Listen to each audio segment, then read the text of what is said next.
Hello guys, आज का हमारा टॉपिक है इलेक्ट्रॉन माइक्रोस्कोप। लास्ट वीडियो में हम लोगों ने लाइट माइक्रोस्कोप को डिस्कस किया था। हम लोगों ने लाइट माइक्रोस्कोप के बारे में पढ़ा था कि उसमें लाइट की कौन सी सोर्स होती है। विजिबल लाइट को इस्तेमाल किया जाता था। हमने उसकी मैग्नीफिकेशन पढ़ी थी, हमने उसकी रिजॉल्विंग पावर को पढ़ा था। आज हम पढ़ेंगे इलेक्ट्रॉन माइक्रोस्कोप, जो कि एक कंपाउंड माइक्रोस्कोप की टाइप है। Most advanced form of microscope, जदीद तरीन माइक्रोस्कोप की ये एक फॉर्म है, एडवांस तरीन। इसमें सोर्स ऑफ लाइट कौन सी होती है? Beam of electron are used. Light microscope में हमने विजिबल लाइट को यूज़ किया था। यहाँ पे हम कौन सी लाइट को इस्तेमाल कर रहे हैं? बीम ऑफ इलेक्ट्रॉन्स को इस्तेमाल कर रहे हैं as a light. In electron microscope object and lens are placed in a vacuum chamber and a beam of electron pass through object. Electron microscope में ऑब्जेक्ट और लेंसेज मीन्स इसमें जो lenses होते हैं हम उसे वैक्यूम चैम्बर में रखते हैं और वहाँ पे इलेक्ट्रॉन जो बीम ऑफ इलेक्ट्रॉन है वो ऑब्जेक्ट के ऊपर पास करवाते हैं। जब ऑब्जेक्ट के ऊपर पास करवाएंगे तो वो टू फॉर्म में पास होगा। मीन या तो electron pass through to form image of object, या तो इलेक्ट्रॉन उस ऑब्जेक्ट के अंदर से पास होगा जो इलेक्ट्रॉन्स होंगे, या फिर electron reflect to form an image of object, या फिर इलेक्ट्रॉन जो ऑब्जेक्ट है उसकी सरफेस से रिफ्लेक्ट होके बैक आएंगे और एक इमेज बनेगी ऑब्जेक्ट की। Beam of electrons as a source of light use होती है और लेंस और ऑब्जेक्ट को वैक्यूम चैम्बर में रखा जाता है और इलेक्ट्रॉन्स जो होते हैं वो ऑब्जेक्ट के ऊपर पास करवाए जाते हैं। या तो इलेक्ट्रॉन्स होंगे वो ऑब्जेक्ट के अंदर से पास होंगे या फिर उसकी सरफेस से रिफ्लेक्ट होंगे। इन दोनों फॉर्म में इमेज बनेगी ऑब्जेक्ट की। अब यहाँ पे जो है वो electromagnetic lenses are used. Electromagnetic lens use होते हैं लाइट माइक्रोस्कोप में। टू टाइप्स ऑफ लेंस इस्तेमाल हो रहे थे। एक जो था वो ऑब्जेक्ट की इमेज बना रहा था, उसकी इमेज को इनलार्ज कर रहा था, और जो दूसरा लेंस था वो फोकस कर रहा था और इमेज को मैग्नीफाई कर रहा था व्यूअर्स आई या फिर फिल्म में। तो यहाँ पे क्या है, इलेक्ट्रोमैग्नेटिक लेंसेज इस्तेमाल होते हैं। Lenses enlarge and focus the image into a screen और a photographic film. Electro microscope में हम इंसानी आंख डायरेक्ट माइक्रोस्कोप के अंदर नहीं देख सकेंगे। देखिए वहाँ से इलेक्ट्रॉन पास हो रहे हैं, तो इलेक्ट्रॉन पास होके जब हमारी आइस जब वो उससे रिफ्लेक्ट होंगे या पास होंगे ऑब्जेक्ट से, तो वो ऊपर की तरफ आएंगे और वहाँ पे हमारी आंख होगा, तो इलेक्ट्रॉन हमारी आंख के लिए डैमेज होगा ना, उससे नुकसान होगा ना। तो हम इमेज को डायरेक्ट अपनी आंख से इलेक्ट्रॉन माइक्रोस्कोप में नहीं देख सकेंगे, या फिर हम वहाँ पे एक स्क्रीन लगाएंगे या फिर कैमरा फिट हुआ होगा जिसके ऊपर एक फ़ोटोग्राफ बनेगा। जैसे हमने पीछे पढ़ा था माइक्रोग्राफ। माइक्रोग्राफ क्या था कि जो एक वो फोटोग्राफ जो ये माइक्रोस्कोप के थ्रू ली जाए उसे माइक्रोग्राफ कह रहे थे, या फिर वैसे एक माइक्रोग्राफ से एक पिक ली जाएगी इलेक्ट्रॉन माइक्रोस्कोप में। ह्यूमन आई डायरेक्ट नहीं देख सकेगी इलेक्ट्रॉन माइक्रोस्कोप में। एंड देन हमारे पास है electron microscope detect the cells. Electron microscope ना सिर्फ सेल्स देख सकती है, सेल तो बहुत बड़ा है भाई, सेल के अंदर ऑर्गेनेलिस को भी ये डिटेक्ट कर सकते हैं इलेक्ट्रॉन माइक्रोस्कोप। ऑर्गेनेलिस भी बहुत बड़े हैं। ऑर्गेनेलिस किससे मिलके बने थे? मॉलिक्यूल्स से मिलके, like protein and DNA. Electron microscope इनको भी दिखा सकता है, इनके स्ट्रक्चर को भी दिखा सकता है, और डीएनए प्रोटीन तो बहुत बड़े हैं। इलेक्ट्रॉन माइक्रोस्कोप तो उन एटम्स को भी दिखा देता है जो मॉलिक्यूल्स जिससे मिलके बने होते हैं ना, एटम्स। हंड्रेड्स ऑफ एटम्स मिलके बने होते, मिलके एक मॉलिक्यूल बनाते हैं। और इलेक्ट्रॉन माइक्रोस्कोप ना सिर्फ उन हंड्रेड्स उनको एक कंबाइन एक इंडिविजुअल फॉर्म में नहीं, बल्कि एक इंडिविजुअल फॉर्म में भी दिखाते हैं इलेक्ट्रॉन माइक्रोस्कोप उन एटम्स को। और उस एटम के अंदर जो सब एटॉमिक पार्टिकल्स, जैसे कि हमारे पास इलेक्ट्रॉन, न्यूट्रॉन, प्रोटॉन थे, उनकी मूवमेंट भी किसी हद तक इलेक्ट्रॉन माइक्रोस्कोप दिखाते हैं। तो ये था इलेक्ट्रॉन माइक्रोस्कोप की कितनी इसकी जो है वो मैग्नीफिकेशन है। ये इतने सेल्स के अंदर जो है वो इतनी ऑर्गेनेलिस को दिखा सकते हैं, मॉलिक्यूल्स को दिखा सकते हैं, और ना सिर्फ मॉलिक्यूल्स बल्कि एटम और एटम के अंदर के सब एटॉमिक पार्टिकल्स की मूवमेंट को भी शो करते हैं। तो कितना एडवांस फॉर्म है ये हमारे माइक्रोस्कोप, इलेक्ट्रॉन माइक्रोस्कोप। बट लेकिन electron microscope can not be use to study live processes.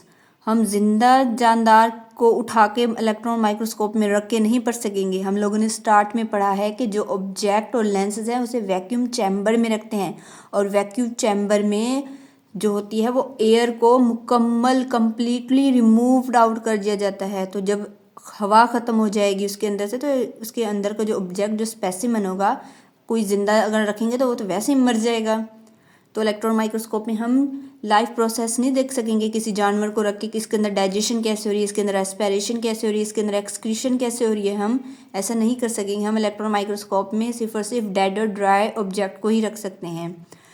Electron microscope cannot be used to study live process because the specimen must be held in a vacuum chamber, क्योंकि उसे vacuum chamber में रखा जाएगा और vacuum chamber में तमाम की तमाम all air must be removed, ख़त्म हो जाएगी, उसके अंदर से ख़त्म कर दी जाती है वैक्यूम चैम्बर में। To study live process e g. Movement of amoeba a light microscope is better. अगर हमें लाइव प्रोसेस को स्टडी करना है, जैसे कि मूवमेंट ऑफ अमीबा है, अमीबा की हलचल, उसकी हरकत को, तो ये लाइट माइक्रोस्कोप से बेटर होगा कि हम उसकी जो लाइव प्रोसेस है वो लाइट माइक्रोस्कोप से देखें। अब इलेक्ट्रॉन माइक्रोस्कोप की रेजोल्यूशन कितनी है, इसकी रिजॉल्विंग पावर कितनी है, 0.2 nanometre.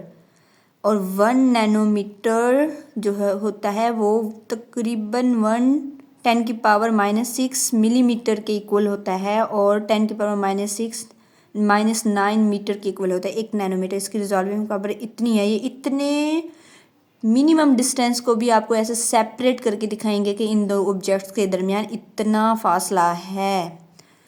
1000-fold improvement of over light microscope. Light microscope से 1000 गुना तक ये इसकी रिजॉल्विंग पावर जो है वो इम्प्रूव है।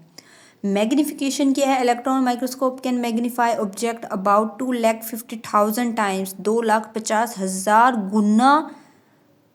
गुना ये किसी भी ऑब्जेक्ट, किसी भी स्पेसिमन को बड़ा करके दिखा सकता है, उसकी असल साइज से, उसकी अपीयरेंस साइज से बड़ा करके। तो ये थी हमारे पास रेजोल्यूशन और मैग्नीफिकेशन इलेक्ट्रॉन माइक्रोस्कोप की।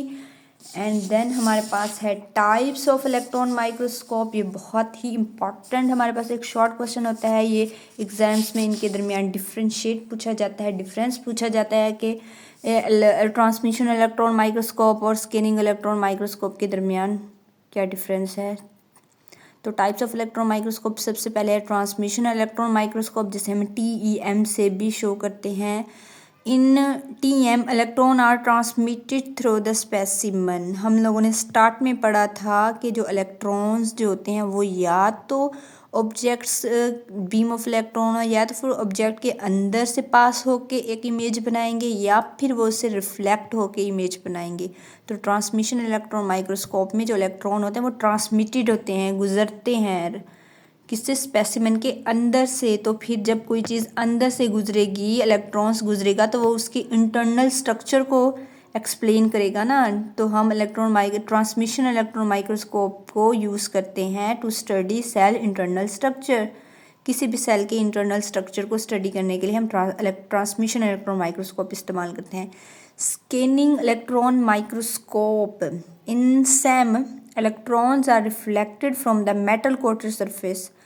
अब इसमें क्या होता है, जो ऑब्जेक्ट है उनकी जो सरफेस है वो कोटेड होती है, मेटल कोटेड होती है, सरफेस से ढकी हुई होती है। तो इलेक्ट्रॉन जो होते हैं उसे रिफ्लेक्ट होके बैक आते हैं और एक इमेज बनता है, मीन कि वो उससे सरफेस से टच होके रिफ्लेक्ट होके आ रहे हैं। तो फिर सिर्फ और सिर्फ क्या होगा, स्कैनिंग इलेक्ट्रॉन माइक्रोस्कोप को हम सेल की आउटर स्ट्रक्चर को स्टडी करने के लिए इस्तेमाल करेंगे। तो ये था हमारे पास type of electron microscope, transmission electron microscope और स्कैनिंग इलेक्ट्रॉन माइक्रोस्कोप। इसमें क्या होता है, ट्रांसमिशन इलेक्ट्रॉन माइक्रोस्कोप में इलेक्ट्रॉन जो होते हैं वो स्पेसिमेन के अंदर ट्रांसमिटेड होते हैं, और इसको हम सेल के इंटरनल स्ट्रक्चर को स्टडी करने के लिए इस्तेमाल करते हैं। स्कैनिंग इलेक्ट्रॉन माइक्रोस्कोप जो होते हैं वो किसी भी इलेक्ट्रॉन जो इसमें जो इलेक्ट्रॉन होते हैं वो किसी भी ऑब्जेक्ट के सरफेस से रिफ्लेक्ट होके आते हैं और इमेज बनती है। और फिर जो ये सैम इलेक्ट्रॉन माइक्रोस्कोप, ये स्कैनिंग इलेक्ट्रॉन माइक्रोस्कोप है, हम इसे किसी भी सेल के आउटर स्ट्रक्चर को स्टडी करने के लिए इस्तेमाल करेंगे। तो ये था आज का हमारा topic, electron microscope. Advance form of microscope की जदीद तरीन एक फॉर्म है। इसमें light of beam of electron थे, और इलेक्ट्रॉन माइक्रोस्कोप में जो ऑब्जेक्ट एंड लेंस है वो उनको वैक्यूम चैम्बर में रखा जाता है। फिर उससे जो होती है वो बीम ऑफ इलेक्ट्रॉन को पास कराया जाता है ऑब्जेक्ट से, या तो फिर वो उससे ऑब्जेक्ट के अंदर से पास हो गए इलेक्ट्रॉन, या फिर रिफ्लेक्ट होंगे और एक इमेज बनाएंगे। यहाँ पे जो लेंस इस्तेमाल होते हैं वो इलेक्ट्रोमैग्नेटिक लेंस इस्तेमाल होते हैं। हम डायरेक्ट ह्यूमन आई जो होती है वो इलेक्ट्रॉन माइक्रोस्कोप में नहीं देख सकेंगे, क्योंकि यहाँ से इलेक्ट्रॉन पास हो रहे होते हैं, रिफ्लेक्ट हो रहे होते हैं, जो कि इंसानी आंख को ख़तरा होता है, उनको डैमेज कर सकते हैं ये इलेक्ट्रॉन्स। फिर हमने पढ़ा कि जो इलेक्ट्रॉन माइक्रोस्कोप है वो सिर्फ सेल को डिटेक्ट नहीं करता, सेल के अंदर को ऑर्गेनेलिज किससे मिलके बने होते हैं, मॉलिक्यूल्स से। उन मॉलिक्यूल्स की स्ट्रक्चर को भी दिखाता है, ना सिर्फ मॉलिक्यूल बल्कि जो मॉलिक्यूल किससे बनते हैं, एटम से, उन एटम्स को भी दिखाता है। और एटम्स जो एक इंडिविजुअल एटम है उससे भी इलेक्ट्रॉन माइक्रोस्कोप डिटेक्ट कर सकता है, और इन एटम के अंदर के सब atomic particle mean electron, proton, neutron की मूवमेंट को भी किसी हद तक शो करवाता है इलेक्ट्रॉन माइक्रोस्कोप। इतना एडवांस फॉर्म है ये।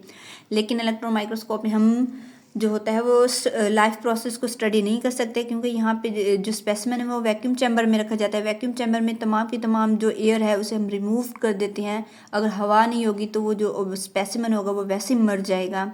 हम उनके अंदर लाइफ प्रोसेस को नहीं स्टडी कर सकते। उनके अंदर फॉर रेस्पिरेशन कैसे हो रही है, उनके अंदर डाइजेशन कैसे हो रही है, एक्सक्रीशन कैसे हो रही है, हम इलेक्ट्रॉन माइक्रोस्कोप में ये नहीं देख सकते।